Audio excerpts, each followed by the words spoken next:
via Europe and Africa. Of course, if you are going from California to India via Pacific Ocean, you will meet less people. What are we going to do? First, we are Florence School. If we have many non-Europeans, I will remember you that the school has been created by European regulators to Europeanize their thinking, their practice, their training, because nobody is European in Europe. We are all of us from a single country.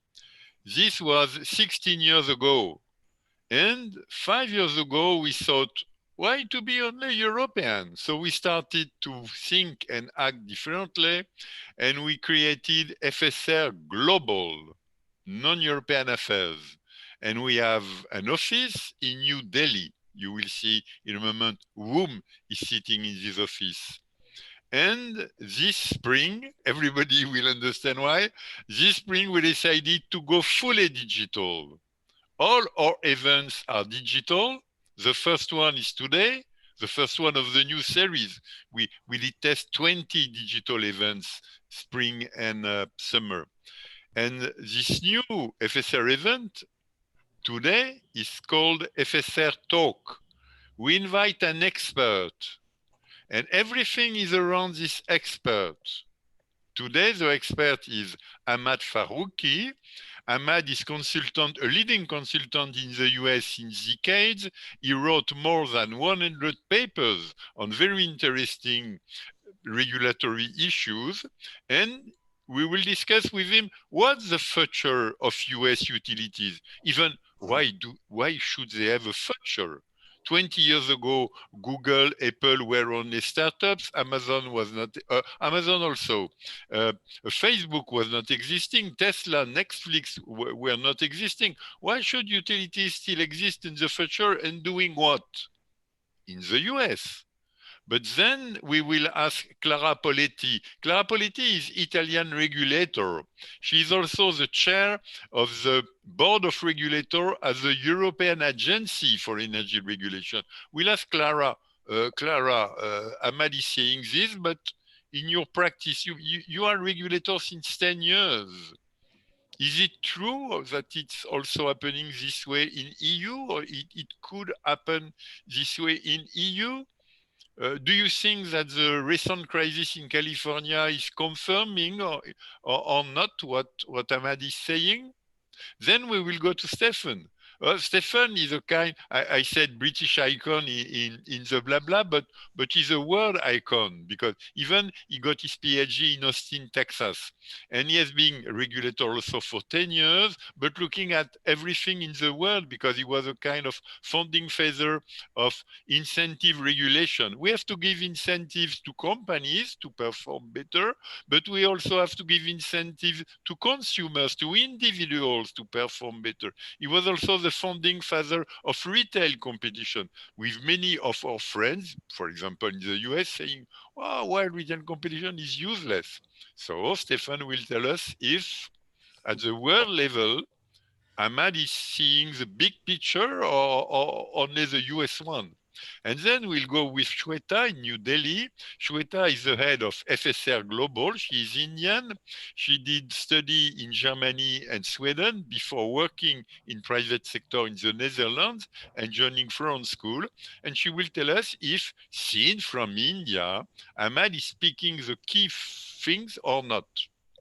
Ahmad will speak 10 minutes on the future of utilities, 5 minutes more because we got a crisis in California, so he will be willing to expand into the crisis. Then we will go to Clara. Clara will speak 4 minutes from the EU. Ahmad will answer for 4 minutes. Then we will go with Stefan, 4 minutes, global view. Then Ahmad will answer. Then Swetha, 4 minutes. Then Ahmad will answer again. Then we will go for the audience, for the participants, 15 minutes question answers. It will make roughly 1 hour and we will stop because we did verify that 1 hour is the perfect amount of time for a very punchy online event. We are starting. Ahmad, the floor is yours for 10 minutes plus 5 minutes, And at the end of it, you will hear something you will not like, something like this.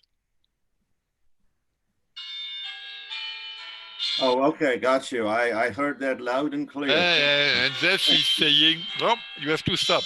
And the same for all speakers. Ahmad, Okay. the floor is yours. Thank you very much. A real pleasure. So we have on my cover slide an illustration of our Domo here in San Francisco. I couldn't resist it. This is our city hall. Let me begin by a line that I believe is from Winston Churchill, which is, "The future, though imminent, is obscure." So I will pretend to know the future here for the next several minutes, but think of it as me taking liberties with fiction. Nobody knows the future. There are no facts about it, but that will not stop me from showing you some facts. So the theme I have chosen for my brief presentation here is, "Are consumers upending the utility business model?" The utility business model has been in existence for the better part of a century in the United States. It is suddenly experiencing turbulence. It's like being in an airplane and being told by the cockpit that please put on your seatbelts. We are about to enter a very turbulent era. And that is what is beginning to happen to the utility business model. And next, please. Tired of paying high electric bills, consumers in the US are turning into prosumers. Prosumers meaning they are both producers and consumers. So they are producing their own power by putting on solar panels on their roof. At this point, we have about 2 million solar roofs in the US, about half of which are just in one state, which is California.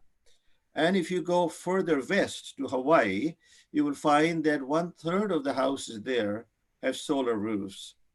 So solar is coming and is coming fast. Next, please. What is happening now is that solar converted consumers into prosumers. Now storage has arrived, battery storage. And so those prosumers are turning into prosumakers. That's a term that I first heard from our good friend Perry O'Shaughnessy, and I still have to spell it out, and it shows up in spell check, but it has become a reality. We are anticipating that in just 5 years' time, more than 25% of all behind the meter or customer located solar systems will be paired with storage, compared to 5% last year. And in Hawaii, that percentage is expected to hit 60%. Next, please. So those prosumers and prosumakers are lowering electric use and creating challenges for utility revenue recovery. On the other hand, electric cars are coming that provide an opportunity, and they are also rising steeply in number. Currently, we have 1.5 million in the United States. Next, please.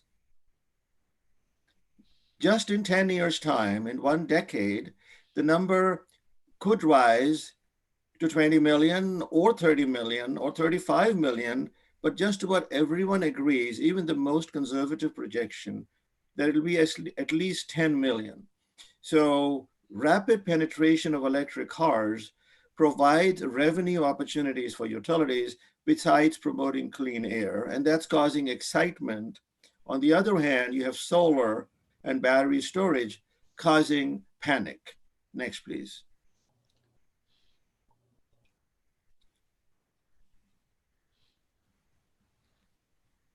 In terms of governmental policies, building decarbonization is being encouraged through incentives to customers or being mandated in new construction.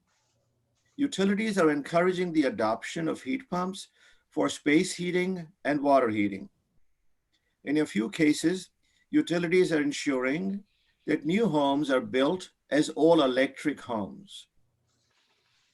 A utility like New York's Con Edison has actually said it will not build any more gas pipelines.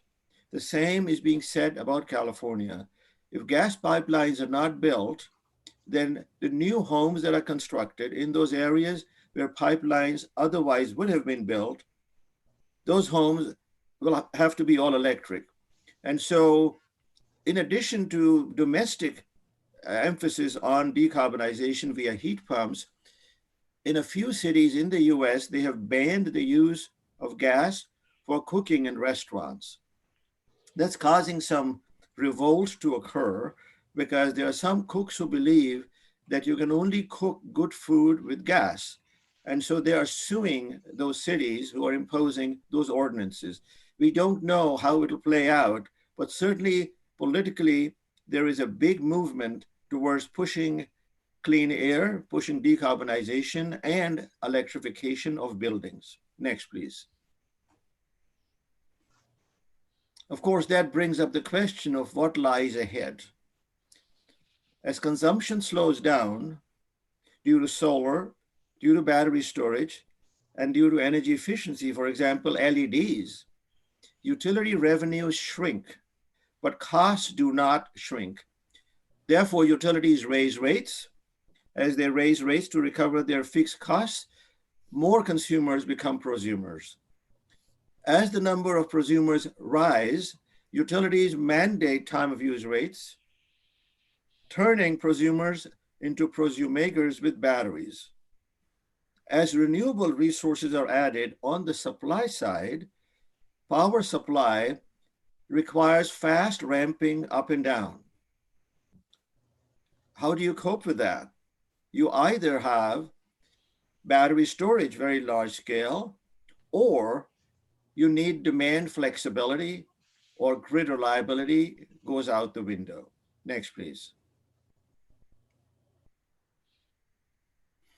And that's exactly what happened here in California on August 14th and 15th, which for those of you from the subcontinent are special days marking the independence from Great Britain, August 14th and 15th. So here on those dates, we had blackouts. They came out of nowhere.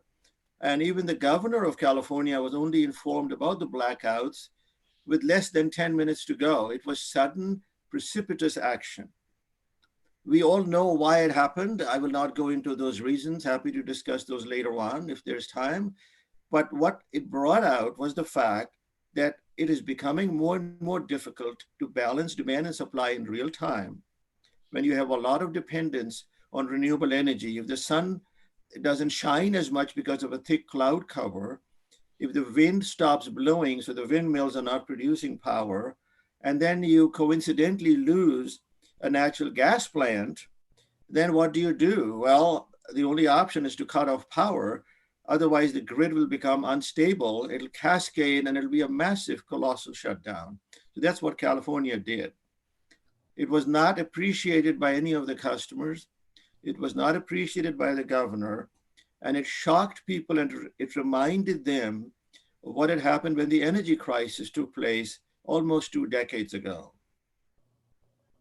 California and eventually the US needs to introduce more price responsive demand via dynamic pricing.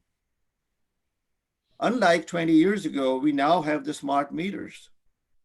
And courtesy of all of the new digital companies that are in Silicon Valley, we have smart appliances with chips in them.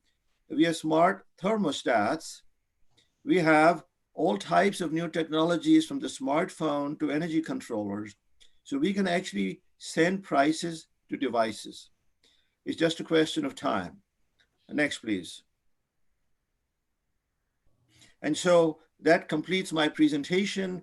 High level, there are a lot of appendices here that you can look at your leisure, and I'll turn it back to the moderator. Many thanks to you, Ahmad. Of course, you know your topic, and you are from California. You work in the US in Surrey, and you know as well Arizona, Texas, Hawaii, etc. But seen from Europe, does it speak to Italy, Spain, Greece, Germany, Denmark, Sweden, or not? Clara. Thank you, Jean-Michel. I think in Europe, we are really experiencing very deep transformation of the way our markets work, but I see some differences with respect to the picture that Ahmad has just given us. First of all, my question would be whether the high cost of energy is the real and primary driver of this change in consumers' behavior. So a lot of consumers are becoming prosumers in Europe, but is it because energy is costly, or is it because incentives given by governments are mainly driving this change? And the question is relevant because we should really try to understand our consumers' behavior. What should we expect? Should we expect them really to become proactive, to become aware of the price dynamics or not? If I look at Italy, but many other countries as well, we see that consumers are not informed, that they are actually and currently only a very small share of customers is really active in the market. Of course, things are improving, but we have to understand what type of information, what type of regulation we need to really help them to become active and to give to the system the flexibility that it's needed. Part of the question is related to the use and the availability of data. We need to make those data to transform the data into information available to consumers, and to make sure that the technology is used and is helping adapting the regulation. Just a quick example, we have a lot of smart meters in Europe as well, but a lot of consumers are still load profiled, meaning that they have no consequences, direct consequences in their bill when they change the way they consume. So technology per se is not enough. It's needed, but it's not enough. We need to adapt our regulatory framework to really make sure that technology and data can have a real impact on final consumers and on the way our markets are organized. From the regulatory perspective, what we are discussing is more in terms of dynamic regulation. We need to become forward-looking, stop being backward-looking in our regulation, change the way incentive regulation is designed, and be more able to base our regulation on performance more than on specific investments. Not CapEx anymore as a basis for our incentive regulation, but more performance-based regulation. This is easy to say, very difficult to do, because it means that we need to measure our performance, and it means that we need to know what we want for the future. And has already been said, the future is uncertain, so we need to manage uncertainty and to decide who is best placed to bear the risk and to pay the cost of this risk. And this is a huge part of our incentive regulation. Of course, the resiliency of our system is a big part of the challenge. Beep, beep, beep, beep, beep, beep, beep, beep, beep. Thank you. Sorry, Clara, we are going to stop there. I'm sorry, I'm very American in this way. 4 minutes is 4 minutes. Now, Ahmad, you have 4 minutes to do what you think appropriate. Up to you, Ahmad. You are mute. You have to unmute and you comment, you react. So let me respond to a couple of those points. I think all of those were very timely and very relevant even to the United States as much as they are to the EU. A lot of the customers who are becoming prosumers today are responding to 3 stimuli. The first one, as you mentioned, is price. It is expensive in California. It is expensive in Hawaii. By the way, it's also expensive in Australia, as you know. And Australia has 2.4 million solar roofs with a population of 30 million. The US, with a population of 300 million plus 30 million, has 2 million. So price is a big driver. There is no question about it. But a second driver is the incentives, as you pointed out. In the United States, there's a pretty strong incentive through the income tax credit, which used to be 30% of the price. Now it's dropped to 26%, but it is still there. So both of those are financial incentives. But there is a third driver. The third driver is a desire to be green. Doesn't matter what the price is. Many people in states that are less expensive than California still have solar. Even in a place in Canada like Quebec, they have solar. And I have asked folks there as to what is the driver, what is the payback period, and I'm told at least 25 years. So obviously the driver is not economics. These are early adopters, but I think they presage the future. They're telling us where the future is going. So that's my first comment. Second comment is you said that incentive regulation has to be forward-looking and not backward-looking, and I totally agree with you. What I have seen happen, particularly in the United States where most of my work has been done, is regulation is almost frozen in time. It is as if the time had stopped. And I don't know why that is the case, but the status quo has primacy. It stops change from happening because there will be the proverbial winners and losers. Anytime you change things, somebody will be better off, somebody will be worse off. That hesitation creeps in. Nobody wants to stick their neck out, and therefore progress, particularly in retail markets, doesn't occur. In wholesale markets, we see a lot of progress, a lot of innovation, a lot of complex concepts. But when it comes to the customer and retail markets, people just freeze up and they don't do anything. So that, to me, is the enigma that we have to struggle with, is how to make retail markets forward-looking and not just wholesale markets. I may have used up more than my time. Oh, you are muted.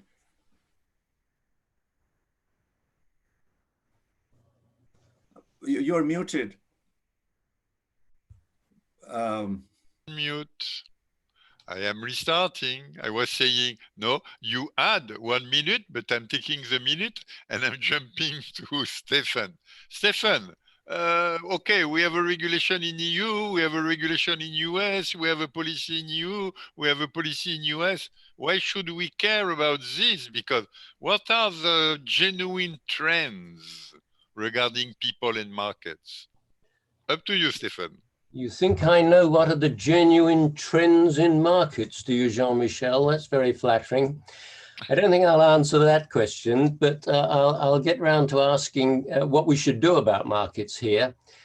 I've had the pleasure of corresponding with Ahmed for the last 2 or 3 years, and I've learned an enormous amount. I've been very impressed by his extensive knowledge about all new electricity technologies and about his enthusiasm for dynamic pricing. And I think this was another example of a very fascinating and authoritative presentation. The first question I had has been really touched upon already. How far is what Ahmad has described here something that is rather exceptional in the United States as opposed to typical? Is it basically a solar phenomenon because we're getting examples from California or Hawaii? And what he's just explained is that it's actually more widespread than that. But I'd be kind of interested in how far places in Iowa or Indiana or, Arkansas, are these kinds of places moving in this direction at any tangible rate or not? And it does raise the question whether here in the UK, certainly there is an enthusiasm for green, but is there an enthusiasm for solar? Not so clear. But my major question is prompted by one of Sherlock Holmes's stories about a racehorse named Silver Blade that was stolen during the night. And the question arises about the watchdog. And the police inspector says, but the dog didn't bark in the night. And Holmes says, precisely, that was the curious thing. So I'm going to ask a question about a dog that hasn't barked here. The slides are all about innovation and the problems that innovation causes and the solutions that they bring. Now, to my mind, innovation is bound up with competition. That provides the opportunity to innovate. It provides the incentive to innovate. People are trying to discover the best solutions, what people want. And yet, competition doesn't make an appearance in these slides. So the question is why? Why isn't competition of the essence of Ahmad's story? Is it that the evidence shows that competition is pretty irrelevant in this particular sector? Is it that there's, is it self-evident that competition is important? Should we be encouraging more competition, especially at the retail level, in those US states that don't have it and in those countries that don't have it? Or are we arguing that competition actually gets in the way and makes things more complicated, and it would be simpler if a regulator took over and prescribed what these solutions were? So that's my question to Ahmad. Okay, so it's not like so bad, Ahmad. So it's two questions, right? The first one is how widespread is this revolution? So great question, and I am truly surprised. But even in places like Kansas, for example, places like Texas, places like Montana, where you have 0.5% to 1% of customers today on rooftop solar, that movement is beginning to get a lot of attention because the curve is going up and up. The cost curve is going down and down. Even without the incentives, in a few years, this will become economic. So this is an issue that's of concern to all 50 states and the District of Columbia based on the regulatory hearings that are taking place in many of those states. That has surprised me. Believe me, I didn't think that would be the case 5 years ago, but it is the reality. Whether it's real or not is another story, but certainly it's getting regulatory attention is perhaps a valid statement. Now comes the issue of competition. I guess it depends on what we mean by competition. In some definitions, competition means retail competition, multiple electric providers. And that's certainly limited in the US. As you know, we had competition, late 90s, the movement was going to spread throughout the US. I actually edited a book with several co-authors in it, including Kenneth Lay of Enron, including Mike Peavy, later the president of the PUC. It looked like we were at the cusp of a revolution in the year 2000, and it crashed in the year 2001 when the California market crashed. 14 states have competition, and of course, you have done a lot more work on that than probably most Americans combined. There are challenges. There are perceptions of fraud. For example, in Ontario, Canada, where they have competition, 90% of the customers still prefer to take default supply. And I have asked and inquired as to why that is the case. And I have been told that there is swindling going on, there is fraud going on, there are people being suckered, so to speak. So 90% prefer the regulated supply. So that's on the one aspect of competition, which is retail competition.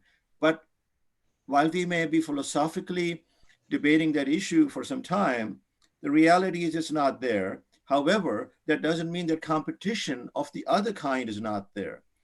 The competition of the other kind is from the third parties that are the aggregators, that are selling energy efficient equipment, that are, in a sense, selling the solar equipment. So the customer has become a competitor to the utility. And I think that's the ultimate competition. That's just a short response. Many thanks to you. We are jumping to Swetha. Swetha, the floor is yours. Thank you, Professor. And Professor Ahmad, a wonderful presentation. I'm just going to sort of look at this through the developing country lens and pose a couple of questions to you. Coming from India, I think I'll draw upon experiences from here. I see that a country like India is at a very crucial crossroad. While there is a lot of push for renewable energies, and there is also push for innovation, coupled by hunger for growth, But one of the primary challenges in a market like India is, of course, the consumer paying capability. And definitely dynamic tariffs can be one of the good solutions that you can put out there. And in India, they're already toying with this idea, especially with the large consumer classes. But there are, of course, a lot of challenges in terms of how to implement this. The first one is, given that the state of the DISCOM or distribution companies in India, their financial health is quite questionable, or in also many of the developing countries. And when finances are limited, how can you sort of ensure or plan for the rollout of the necessary infrastructure needed to deploy this solution? And then two is also something that Clara brought up, is the early adopters of the solution might be probably the affluent consumers who have the awareness, who probably have the time, and also who can afford to invest in in a smart home. While the vulnerable customers are the one who can benefit the most, but they unfortunately might not have the level of awareness or simply not the time, because in developing countries, you're pulling 12 to 14-hour shifts. So how can we sort of tackle the socio-economic paradox, which without hindering the participation of different consumer classes? So my two questions to sum up is, how do we plan for the rollout of the infrastructure with the financially constrained distribution companies? And two, how to overcome this socio-economic paradox? Thank you, Swetha. Ahmad? Thank you. Let me respond to the second question first, which is the vulnerable customers, the ones who have an affordability question, energy security issues. How do we help them? That's a great question, and certainly it has begun to arise a lot in the United States because these investments are quite expensive. It is difficult for, let's say, low-income customers to afford making any of those investments. So what we have coming up is something called community solar. And community solar would be a program that the community will invest in as opposed to one individual customer. And it's possible that cities and state governments might invest in those as well. So if you have apartment complexes, for example, they don't have enough space to put solar panels on the roof, even if they wanted to. Many apartments are not on the top floor, they're in the in-between floors. So how do you deal with that segment? And the solution being offered is community solar. That's option one. Option two is, and that's actually to me the preferred option. If governments want to subsidize the lifestyles of customers, the best way to do that is through a social program, is through the income tax code.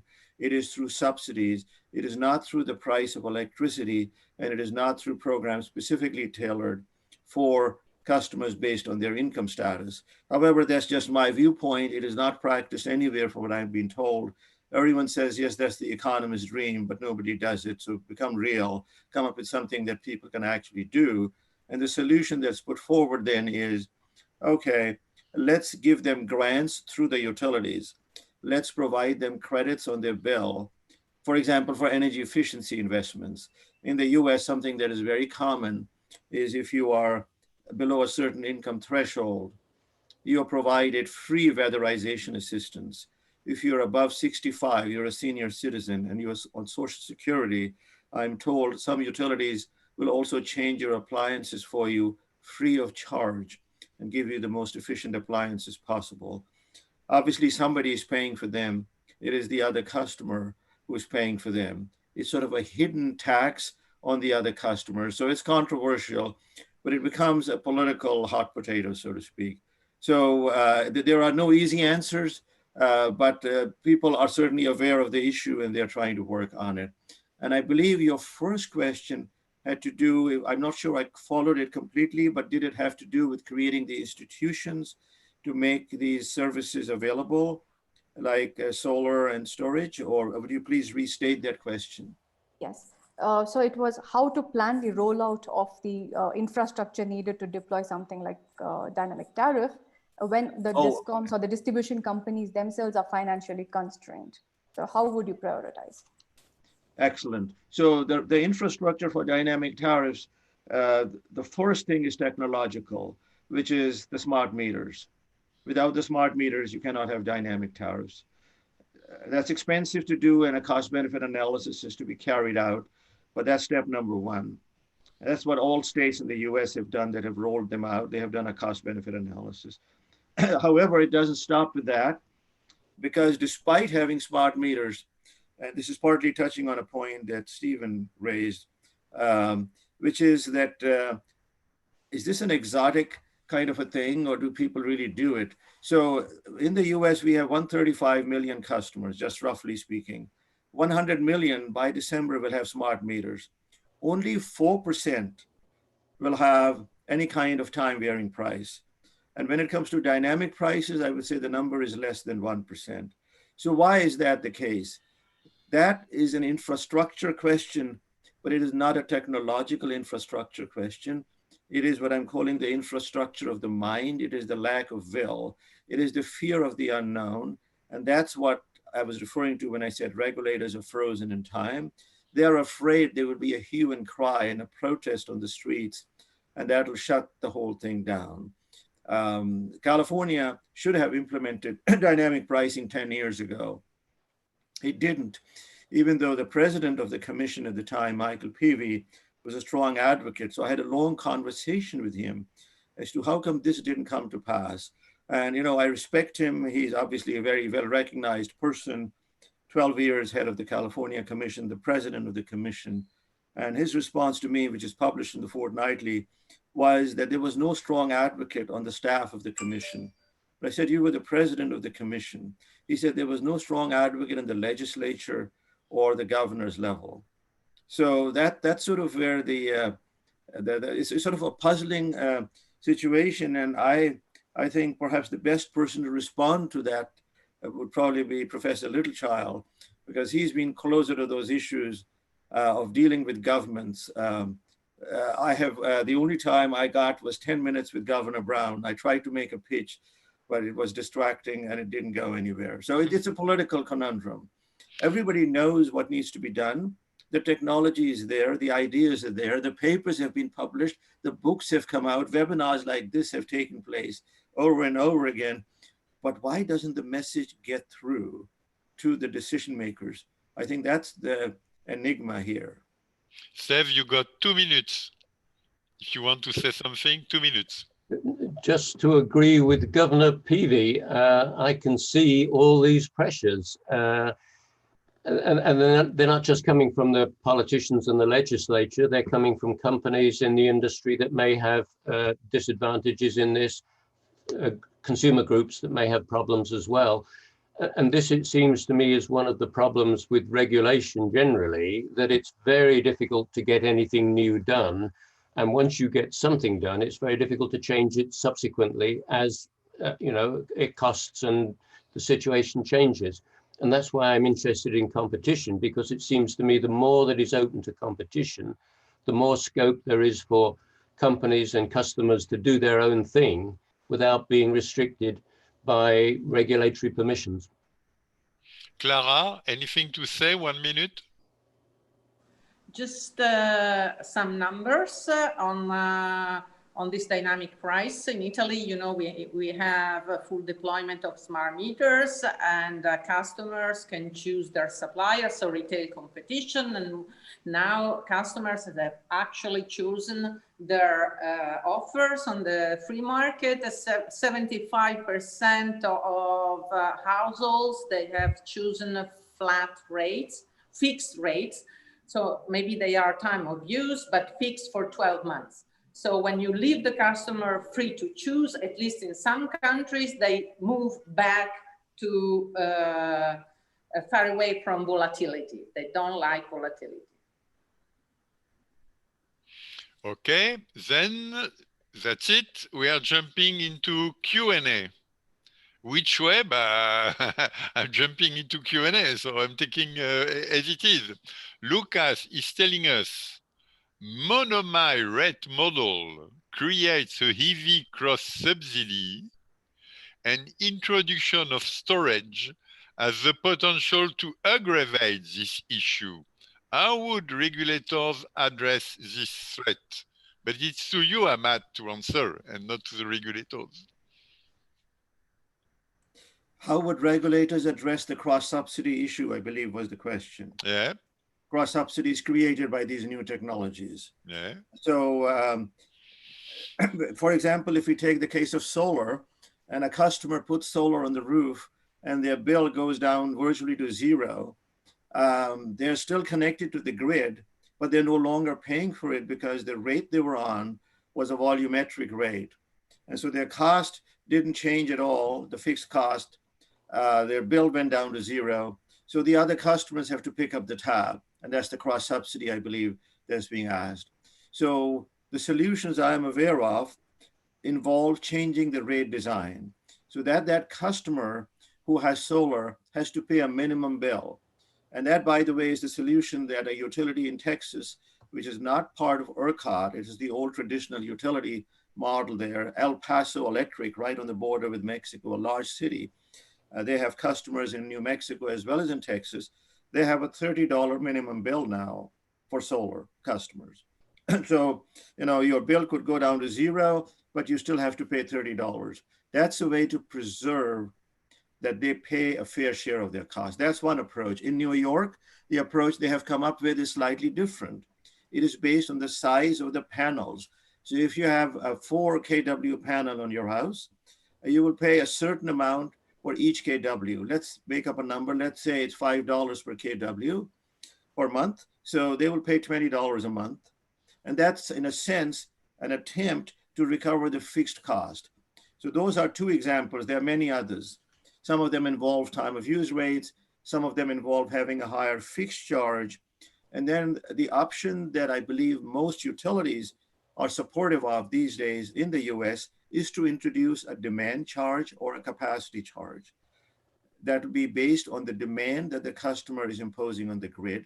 So even though their consumption may plummet, may go down to zero, they will still have a demand at certain hours, and they will pay a charge based on their demand. So it's like a capacity charge. Those are the variations being looked at. Thank you, Ahmad. Now from Peter. Okay, maybe utilities will end up with bankruptcy in the US, but if it is the case, why not to unbundle them from the grid infrastructure and to look at financing this infrastructure with some socialized cost or grid tariff? That's an interesting concept. Well, at this point, the utilities have not gone bankrupt, and they're still recovering their costs from other customers. So what you're having is the beginnings of this spiral that I was talking about. Maybe in 5 to 10 years' time, some of them will go bankrupt, and then the options would be government ownership of the utilities, back to where we were 50 years ago, or perhaps the introduction of competition. But at this point, those ideas haven't quite become tangible. Why don't I let the other panelists comment on that concept? Oh, difficult to transform into a question, but I will try. From Sorab. We got a server-based outage in a few divisions having smart meters. How do we even move towards having those assets and dynamic pricing if we consider the lack of willingness being key? I don't know how to answer this. Huh? Okay, so I think I will answer what I think was the question. It may not be what the question was. Yeah. I think Clara already has mentioned it, and I saw Stefan nodding his head. There are many customers who don't want dynamic pricing. They're not willing to change their behavior. And I think that's perfectly fine. They should have other options. But our experience indicates that about a third of the customers would be interested in dynamic pricing because it lowers their bill. And they have the ability, both the emotional ability as well as the technological ability to shift load. For the others, you could offer a flat tariff like the one that's there today, but make sure it has a fixed charge that covers the cost of the grid. So people would like, ideally, These days, the newest concept is a fixed bill. Like Netflix, you can watch as many movies as you want for $12 a month. People are hoping that a utility concept will come out that lets them consume as much as they want or an unlimited quantity for a fixed bill. Well, that appeals to some customers, but usually that fixed bill is a very risky product for a utility to offer. So they put in a risk premium in it, a hedging premium, and usually it is more expensive. But if some customers want it, you can give them a fixed bill with the hedging premium. You can give others a flat rate like you have today with a higher fixed charge perhaps, and then some will take dynamic pricing. Those are my reactions, but I would welcome suggestions from the other panelists. Another angle of the same, if retail tariffs are heavily subsidized, how can you go to dynamic tariff? In particular, if discoms have already long-term PPAs with generation companies, how could it work? From Pradyumna. Does anyone else want to take that question?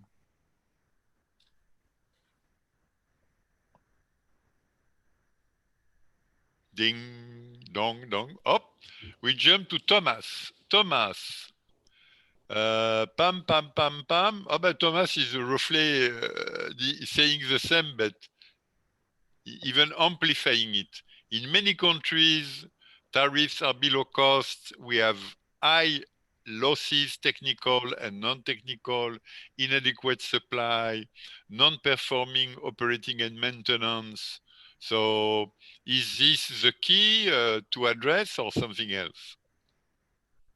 Yes, I do agree that tariffs are subsidized in many countries, sometimes by customer class. One class is subsidizing the other. Sometimes the overall tariff is subsidized. I did a lot of work in Saudi Arabia. The tariffs there were heavily subsidized.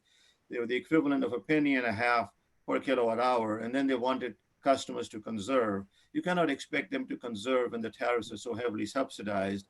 I tried to find out who sets the tariffs. Nobody would tell me. At some point, I was told the king sets the tariff. I said I don't want to meet him because I had wanted with great passion to meet the person who set the tariffs. At some point, I had to give up. My recommendation everywhere has been do not subsidize the tariffs. Subsidize the customers through the income tax code, but let them face the full price of electricity. Because if you subsidize the tariffs, they will overconsume, they will waste electricity, and that doesn't promote economic efficiency. So that's my answer. It is politically, I realize, difficult, but some countries have done it. And I'm told even the country that used to subsidize them, where the king holds sway, that circumstances have forced them to begin removing the subsidies. And I think in the long run, it is not sustainable. They were selling oil on the world market at $100 a barrel and selling it to the electric utility at $5 a barrel. And the utility was reselling electricity at the equivalent of $4 a barrel. I said, you have a $96 subsidy going on. They said, you're not allowed to mention it. From Diego, another interesting question. How to guarantee the value of utilities in the future?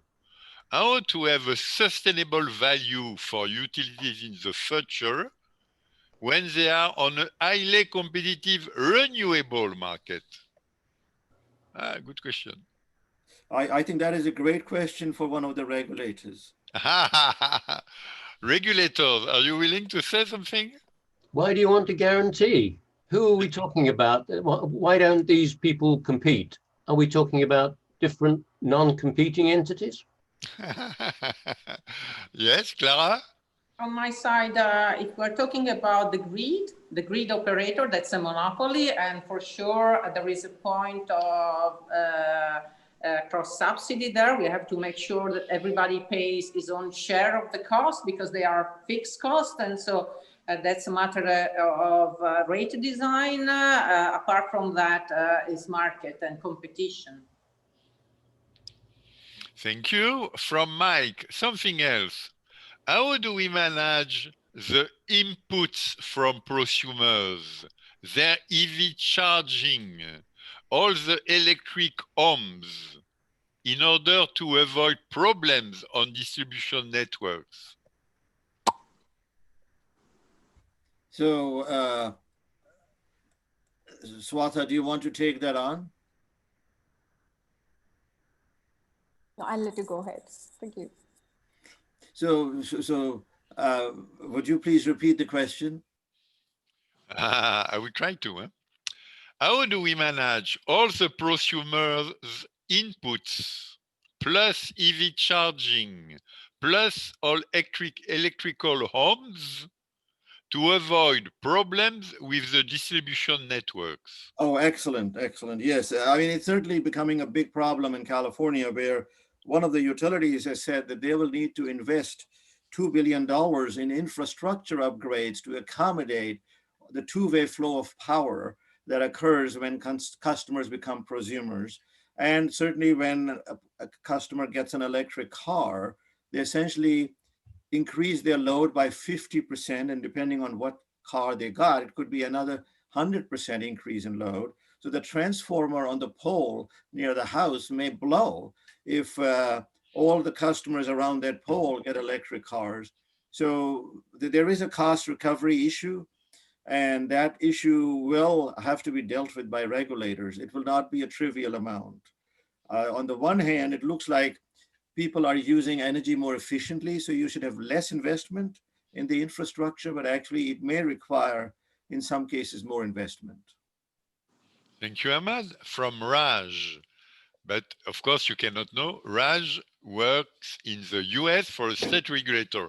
Raj is saying, come on, why are you using the word competition? The key word is choice and not competition. Astute. There are two sides of the same coin. Astute answer also. Yep, I agree. Okay, No, very no good. objection to choice. We're in favor of choice. Yeah. Stefan, if I can add one comment, you can provide choices to customers through the regulated model. In other words, like Arizona Public Service, Salt River Project, Oklahoma Gas and Electric, those are examples of regulated, vertically integrated utilities that provide choice to customers. They may not be the best choices. They might not be the choices customers want. Obviously, that will remain subject to debate. But many people have this view, at least in the US, that regulation means a single utility with a single product and a single price. And I think that is sort of the old-fashioned view of regulation. My view is you can modernize regulation for the age of digital technologies by encouraging and incentivizing utilities to provide choice. Perhaps the ultimate choice will be retail choice, but as you know, the jury is still out on that. The hesitation continues. I agree with your main point. Sorry. Thank you, Stefan. I agree very much with your main point. My only concern is the difficulty of getting these innovative schemes in place in these regulated networks. Absolutely. It's worthy of a separate conversation altogether, is why do we have this roadblock? Well, what is keeping us from becoming the person we can become? What's keeping us in this cave-like existence?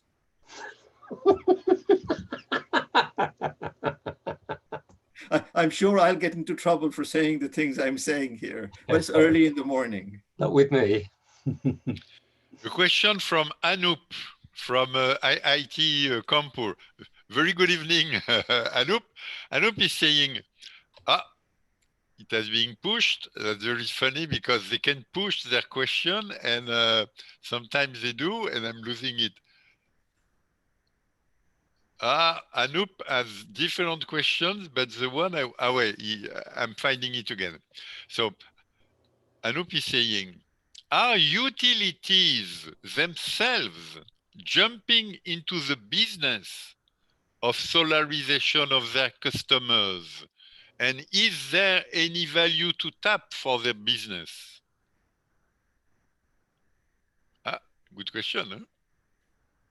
I'm not sure I understood the question. What was the question? Are utilities doing the business of solarization of the customers, transforming the customers into prosumers? Is there value for utility business? I see. Okay. Um, Very difficult to answer question. Every utility that I know of would like to get in the solar business. They would like to install the solar panels on the customers' roofs.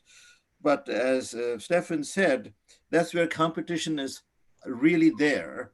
And the competition is the solar companies. They do not want the utility getting into their business and installing the solar panels. They're saying it is our business. There is no reason for a regulated monopoly to intrude into what is otherwise a competitive business. So there's an antitrust issue that arises when the utilities mention it.